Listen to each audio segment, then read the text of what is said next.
Dámy a páni, vítajte na kanále MR3X Collect. V dnešnom videu si ukážeme klenot všetkých Pokémonov. Oh yeah. OK, a pustíme sa do toho. Začíname krásnou jednostránkou goldových kariet. Ako môžete vidieť, mám tu Dialgu, Arceusa a Palkiu a tá jedna malá svinia tam chýba a to je Giratina. Fakt už nechápem, prečo by stále nepadla. Úplne to vôbec nepobieram, tá najlepšia karta a proste mi nepadne. No, poďme ďalej a nebudeme sa radšej rozčiľovať s tými kartami. Zbieram v tomto albume hlavne karty, ktoré sú full art alebo vyššie. Tak tým myslím napríklad full artové karty, alt artové karty, AR-kové karty, trainer gallery karty, full art V-čkové karty, full art EX-ové karty a tak ďalej. Začíname touto dvojstránkou, kde sú hlavne full artové Včka, hlavne full artové karty by som celkovo povedal, nejaké EXy, napríklad tento Groudon je krásna kartička, ako môžete vidieť na boku. Taktiež tu má nejaké full art GX kartičky, veľmi sa mi páčia, napríklad toto je Ultra Beast karta Buzzwole, je to vlastne z edície, kde som veľmi rád vlastne pozeral samotnú show Pokémonov, je to z roku 2019 tá kartička, alebo 2020, presne neviem, a ja no nejaký 2019. Posúvame sa na ďalšiu dvojstránku a tu máme nejaké tie AR-kové karty z Scarlet and Violet, taktiež veľmi zaujímavé karty. Máme tu nejaké drahšie aj karty a tým je napríklad, čo nám v poslednom openingu padol tento krásny Typhlosion, alebo taktiež aj Articuno, ktorý mi padol z Journey Together z prvých dvoch pekov, ani to nie. Posúvame sa na ďalšiu dvojstránku a tu je najväčšia klenotná dvojstránka môjho najväčšieho albumu. A tým sú Charizard stránka a Deoxys stránka. Sú tu tie najvzácnejšie Charizard karty, taktiež tie najvzácnejšie vlastne Charizard karty do Scarlet and Violet. A tie najzaujímavejšie Charizard karty. Uvidíme také tiež aj veľmi drahého Charizarda na ďalších dvojstránkach, na to si fakt počkajte, bude vás to podľa mňa veľmi baviť. Tu mám napríklad Charizarda vlastne zo Shining edície, zo Scarlet and Violet. A tu mám napríklad Charizarda z Obsidian Flames, padol mi z prvých dvoch pekov, bol som hrozne za ňoho rád, fakt sa je to moja veľmi obľúbená karta. Posúvame sa vlastne na Deoxys stránku, ako môžete vidieť, mám tu Deoxys a takú miešanicu, dalo by sa povedať, mám tu aj Deoxys čínske karty, japonské kartičky, nejaké aldartové kartičky, taktiež ako môžete vidieť, toto sú veľmi dobré karty. Mám tu vlastne japonskú verziu a anglickú verziu aldartového Deoxysa VMAX. Takže tak. To je napríklad tiež veľmi vzácna kartička, to je Deoxys EX z roku 2013. Taktiež veľmi pekná kartička, veľmi sa mi páči. To som podedil po bratovi ešte, takže tak. A je vo veľmi dobrom stave, takže som veľmi s ňou spokojný. Pomyslíme sa na ďalšiu dvojstránku, zase full arty. Vlastne máme tu skôr také Včkové full arty a GX-ové full arty. Vlastne, ako môžete vidieť, toto je veľmi moja obľúbená kartička, ktorá sa mi veľmi páči, a to je Gengar EX. Taktiež tu máme napríklad veľmi dobrú kartičku. Túto kartička je Palkia EX, taktiež vedľa neho aj Genesect EX. A tú Palkiu EX som kupoval niekedy, sa mi zdá, za nejakých 15 € a teraz má hodnotu nejakých 97, takže veľmi, veľmi veľký plus. Taktiež, ako môžete vidieť, ďalšia dvojstránka s GX-ami. Veľmi pekné karty sú tu.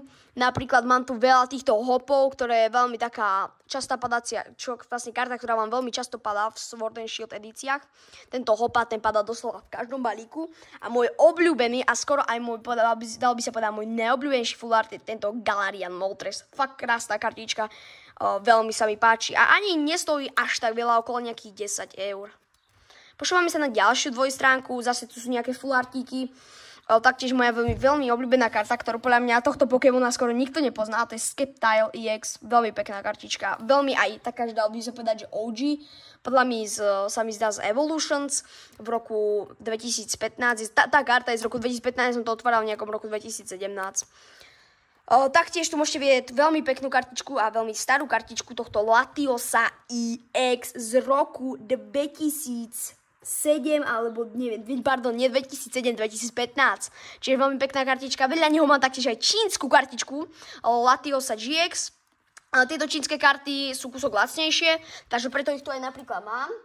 Takže sa veľmi oplatia podľa mňa kúpiť oproti klasickým GXám. Toto je napríklad úplne taktiež aj čínska karta, ktorá originálna stojí fakt veľa a tu v tejto čínskej verzii nestojí až tak nejakých 5 eur, hej, sa mi zdá.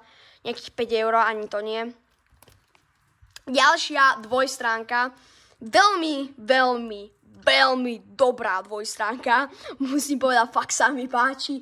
Máme tu nejaký Mega EX karty a tá najlepšia Mega EX karta, ktorú tu mám, je, dámy a páni, Mega Rayquaza EX, ktorá v Nirmin stave stojí okolo 300 eur.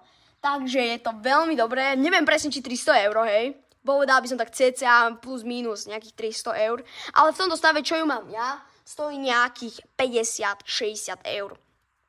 Môžete vidieť, tu mám napríklad veľmi pekné karty, taktiež Tak Team GX karty, takto vám ich tu priblížim, môžete vidieť tiež veľmi pekné karty, krásne karty. Moja obľúbená Tak Team karta, ktorú tu mám, by som povedal, je Moltres, Zapdos a Articuno. Tieto dve kartičky, myslím tým, sú fakt, že úplne bombové karty. Taktiež, ako vám môžem povedať aj takú zaujímavosť, Moltres, Zapdos a Articuno Tak Team padali hlavne z edície Sun and Moon, áno. Preto tým sa označujú vlastne karty, čo boli v edícii Sun and Moon.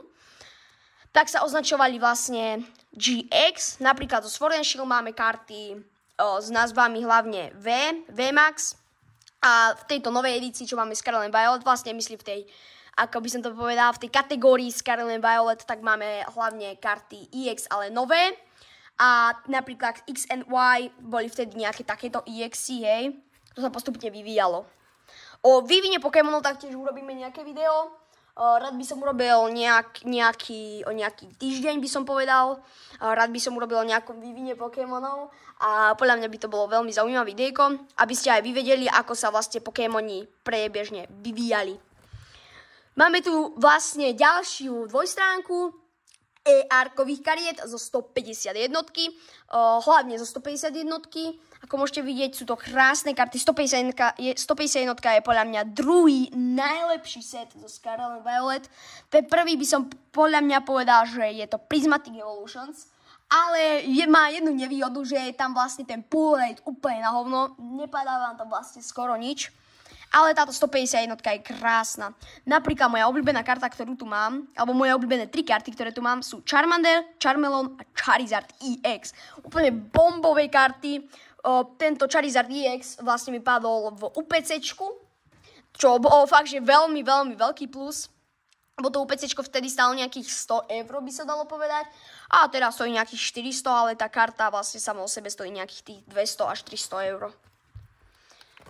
Ďalšia dvojstránka, zase nejaké ARK. Tu sú také menej zaujímavé už ARK, hej, tak to vám veľmi komentovať nebudem. Bum, a dostali sme sa vlastne, dalo by sa povedať, k Trainer Gallery kartám. Väčšina je tu Trainer Gallery. Ako môžete vidieť napríklad tento Latias, není Trainer Gallery, bohužiaľ. Ale väčšina je tu Trainer Gallery kariet. Moja obľúbená Trainer Gallery karta z týchto dvoch stránok je hlavne Malamar. Veľmi sa mi páči ten tréner, neviem, či som divný, a taktiež aj Bennett. Osobne tieto všetky karty nestoja nejak veľa, ale sú to veľmi pekné kartičky a mne sa veľmi páčia, nechápem, prečo sú také lacné. Ďalšia dvojstránka ER-kových kariet, tiež veľmi zaujímavá. By som rád povedal, táto je zaujímavejšia ako tá minula, lebo sa tu napríklad nachádza tento krásny Charizard, ktorý stojí nejakých vlastne 12 eur. Čo je veľmi v pohode. Mám ho taktiež aj v japonskej verzii, ktorého si ukážeme. Na ďalšej dvojstránke môžete vidieť, tu mám napríklad dvojstránku VMAXov. Moje obľúbené VMAXy, fakt, že tu zbieram hlavne VMAXy, ktoré sa mi najviac páčia.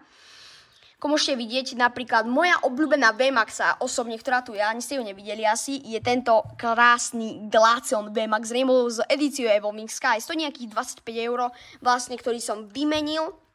Veľmi dobrá kartička a vtedy som to vymenil aj za dosť výhodný deal. A ešte, čo sa mi kartička páči z mojich VMAXiek, je táto VMAXa Snorlaxa. Je to čínska karta, ako som povedal.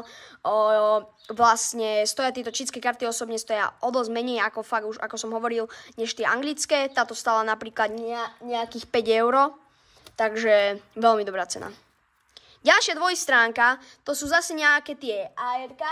Vlastne mám tu skôr také už len japonské ARka, dalo by sa povedať. A taktiež aj veľmi vzácne japonské karty, ktoré nestoja veľa, ale boli, ako dalo by sa povedať, že sú vzácne a sú zo starších ročníkov. Vlastne je to z edície X and Y. Tam máme tu napríklad Hoppu, Armored Mewtwo, taktiež aj Black Hure, Arceus. Veľmi pekné kartičky, fakt, že veľmi pekné. A tu máme nejaké tie ostatné karty. A ako som hovoril, že tu si ukážeme tohto krásneho Charizarda. Veľmi pekná kartička. Ako som už hovoril, toto je tá japonská verzia a tam sme mohli vidieť tú klasickú anglickú verziu. No a sme na ďalšej dvojstránke mojich obľúbených kariet. Táto prvá dvojstránka je fakt, že bombová. Môžeme tu vidieť karty Legends, veľmi zaujímavé karty. Môžete tu vidieť napríklad Lugia Legend, vlastne mám celú. Kupovala som ju za veľmi málo peňazí, pretože sú mierne poškodené a vlastne tie karty som napríklad kupovala v chlapíkoch, ktorí vôbec nevedeli, koľko tie karty stoja. Napríklad tu mám aj Rayquaza a Deoxys Legends. Taktiež mám ho celého spojeného. Tento horný vrch vlastne som dostal od brata. Vlastne on už má nejakých len 30 rokov, dalo by sa povedať 31. Tento som dostal od neho a túto dolnú kartu som vymenil. Taktiež za dosť výhodný deal a to len za obyčajné Bčko. Čo nechápem, ako sa mohlo stať. Ale pohoda, tá karta stojí nejakých 120 € za Bčko, čo stalo to 50 centov. Taktiež tu máme ďalší, napríklad Hollow Legend, tiež veľmi krásna kartička, fakt sa mi páči. A čo by som chcel do budúcna určite spojiť, legendy, tak je hlavne Raikou aj Suicune Legend, fakt, že krásna kartička. A taktiež Suicune a Entei Legend, čo sú tiež veľmi pekné kartičky. To je ďalšia, a dala by sa povedať, stránka, ktorá sa mi taktiež veľmi páči. A to sú nejaké golden karty zo Scarlet and Violet a Sun and Moon. Taktiež, ako môžete vidieť, sú tu aj Sword and Shield.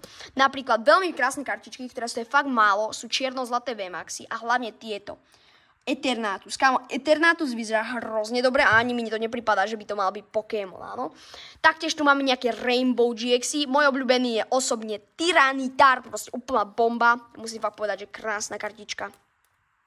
Posúvame sa na ďalšiu dvojstránku GX-iek, obyčajné GX-ky. Moja obľúbená GX-ka z týchto dvoch stránok by som povedal, že je to tento nádherný Charizard GX promo. Zdá sa mi, že bol v takom boxíku aj s veľkou kartičkou. Bohužiaľ tú veľkú kartu som už stratil. Niekde mi zapadla, neviem kde, je to veľká škoda, ale nevadí. Stáva sa. Ďalšia dvojstránka, zaujímavá, taktiež aj Mega EX-ami, moja obľúbená Mega EX, čo je tu. Je hlavne Mega Charizard, tiež veľmi pekná karta. Napríklad je tento Hitran sa mi páči, alebo tento Genesect. Tento typ karty sme mohli už vidieť na Deoxys dvojstránke. Vlastne, čiže sú to karty z edície X and Y, čiže veľmi pekné kartičky. Tu máme dole tiež moje obľúbené karty White Curem, Black Curem, taktiež tu mám ďalšieho White Curema a Black Curema. Mám fakt veľa týchto Curemov, nechápem prečo. Toto sú Prime kartičky, môžeme vidieť krásne kartičky, fakt že peckové. Taktiež moja obľúbená karta, ktorá tu dakedy bola, ale mám ju ohodnotenú PSA-ku, bol Umbreon. Bohužiaľ sa mi hodnotila na nejakú 7, takže stojí vlastne okolo takých 100 €. Ale keby bol napríklad v PS za 10, tak stojí až 1000 €, čo nechápem, ako môže vzdať tak veľa. Alebo 1000 až 2000 € sa predáva. Ale čo tu mám druhú najdrahšiu z týchto Prime kartičiek je môj Gengar. Krásna karta, fakt že fenomenálne spracovaná tá karta. Fakt bombová. No a dostávame sa, by som povedala, k tým najlepšej časti môjho albumu. Ešte predtým, než si ukážeme túto časť dosť dobrých kartičiek, tak si ukážeme nejaké tie Bestar kartičky, čo mám. Nemám až tak veľa Bestar kariet, lebo vtedy som tie Pokémonov kúsok, doma som dal by sa povedať, že prestávku od Pokémon kartičiek. Takže nejak tak. Môžeme vidieť, tu je napríklad tá najlepšia, podľa mňa, karta zo všetkých Bestar kariet, čo mám. Je to proste Charizard, kámo. Charizard úplná bombica. Je to japonský Charizard, bohužiaľ nie ten originálny, lebo ten originálny, keby nebol japonský, tak stojí o dosť viac. Takže tak. No a dostávame sa k tej najlepšej časti albumu. A to sú alt art karty. Ako môžete vidieť, tu sú nejaké VMAXové alt artové kartičky, veľmi krásne, fakt sa mi, že veľmi páčia. Čo by som povedala, že je taká najlepšia karta, alebo mne sa najviac páči z tejto stránky alt artových VMAXiek. tak je to hlavne tento Ice Rider Calyrex VMAX. Veľmi pekná karta, hrozne dobre spracovaná a ani nestojí až tak veľa, dalo by sa povedať. Ďalšia dvojstránka a tu je fakt, že najlepšia, ale že najlepšia dvojstránka. Ja to nepobieram, tu karta najdrahšia z môjho celého fenomenálneho albumu, musím povedať, že je fakt fenomenálny, je táto karta Greninja EX Altart. Fakt, že krásna karta, nechápem, kto ju robil, ale toho autora by som normálne, že poboskal. Fakt, že perfektne spracovaná kartička, stojí okolo 400 €. Padla mi vlastne v prvom Elite Trainer boxe z Twilight Masquerade, takže extrémne dobrá karta. A ani som tú kartu vlastne nejak neočakával, že mi padne. Ja som skôr chcel tú Carmine, ale keď už mi padol ten Greninja, tak som sa akože nesťažoval, jasné, že nie. Taktiež tu máme nejaké ďalšie Aldarty, fakt, že peckové Aldarty, taktiež je to fakt, že bombová karta. A to je tento krásny Umbreon V Aldarts Evolving Skies. Kam akože nepobieram, ako je fakt, že taká pekne spracovaná, úplne že bombica. Fakt, že mega dobrá karta. OK. Môžeme vidieť, že tu mám ešte, čo sa mi napríklad páči kartička, ale nie je až taká drahá, je táto karta Duraludon VMAX. Je to japonská verzia, je to krásne spracovaná karta, fakt, že krásne spracovaná. Nechápem, prečo stojí tak málo, ale keby stála viac, tak si ju stále kúpim. Fakt, že bombová karta. No tu už sme na tejto predposlednej strane, dalo by sa povedať, kariet. Tu mám skôr také, že dalo by sa povedať Trainer Gallery V-čkové Aldart karty. Takže ich tu môžeme takto krásne vidieť a fakt, že dosť dobrá karta, ktorú som si kúpil, je tento Garchomp a Giratina, ktorý, dámy a páni, som ho kúpil za 30 €, lebo na takej stránke, kde ho asi chlapík ešte riadne nenacinil, to znamená, že som ho kúpil len za 30 €, keď tá karta stojí nejakých 80, je to perfektný start near mint. Taktiež tu mám veľmi pekné kartičky ďalšie. Veľmi, čo sa mi páči, toto sú Prismatic Evolutions, alebo teraz Star Festival, nejak tak sa volajú tie karty. Tak moja obľúbená karta z týchto, čo tu mám, tak je určite Salamence. Nič zlom, ten Salamence reálne vyzerá lepšie ako niektoré tie Eevee Aldart evolúcie. Nič zlom, mne sa proste Salamence páči, je to moje z obľúbených kariet, fakt, že moja fakt, že krásna, fenomenálna karta, ktorá je fakt, že pekne spracovaná. Posúvame sa na ďalšiu dvojstránku. Tu mám taktiež dosť dobré a drahé kartičky. A najdrahšia kartička z týchto dvoch stránok je Rayquaza V, presne táto z Evolving Skies, ktorá je drahšia než ten Umbreon Aldartový. Fakt, že vystrelila počas tých rokov, nebola ani nejaká cena na začiatku toho setu, ale fakt, že enormne vystrelila do výšky tej ceny. Fakt, že krásna karta. Aj vám ju vlastne skoro nepoškodenú. Mám tam nejakú bodku, sa mi zdá, takže nevadí, ale má tam bodku. Tu sú napríklad ďalšie Aldarty. Napríklad môj obľúbený ešte Aldart, čo je z tejto dvojstránky, je táto kartička, prepáčte, zabudol som meno. Je to tiež veľmi pekná karta. Vlastne páči sa mi ten art, je taktiež Evolving Skies, ale japonskej edície, alebo čínskej, neviem presne teraz, podľa písma. No, podľa výzoru, počkajte. Jo, to bude asi čínska karta, myslím si, že to bude asi čínska kartička. Bola to nejaká čínska edícia ako Evolving Skies. Tiež veľmi krásna kartička, mal som aj anglickú, tu som ale bohužiaľ predal. Rád by som si ju nahal, ale predal som ju. Lebo vtedy ešte nemalo takú hodnotu, ako má teraz. Teraz má okolo hodnotu tá anglická nejakých 30 €. Ideme na ďalšiu a poslednú stranu. A to sú vlastne karty, ktoré sa neviem, ako sa ten časť edície volá. No ale tiež sa mi veľmi páčia. Môžeme tu vidieť nejaké japonské prevedenie. A vlastne neviem, nie som si teraz istý, či sa volajú tie karty Steral alebo nejak Shiny. Asi sa volajú Stellar s najväčšou pravdepodobnosťou. Fakt, že krásne karty, ktoré tu mám, sú títo Ogerporni. Vlastne super karty. Fakt sa mi, že veľmi páčia. Ešte môj obľúbený Pokémon No Joke, čo mi fakt, že sa mi páčil, asi tak najmenej, že posledných 10 rokov, tak je tento Cinderace. Úplná bombová karta. Nechápem, kto ju spracoval, proste je to zajac, hrozne sa mi páčil. Nechápem prečo. A tu môžeme ešte si urovať, vlastne takto vyzerá nejak japonská verzia z karty Stellar a takto vyzerá klasická anglická karta. Sú vlastne, dalo by sa povedať, úplne také isté, len sa mi zdá, že tá japonská je viac kvalitne spracovaná.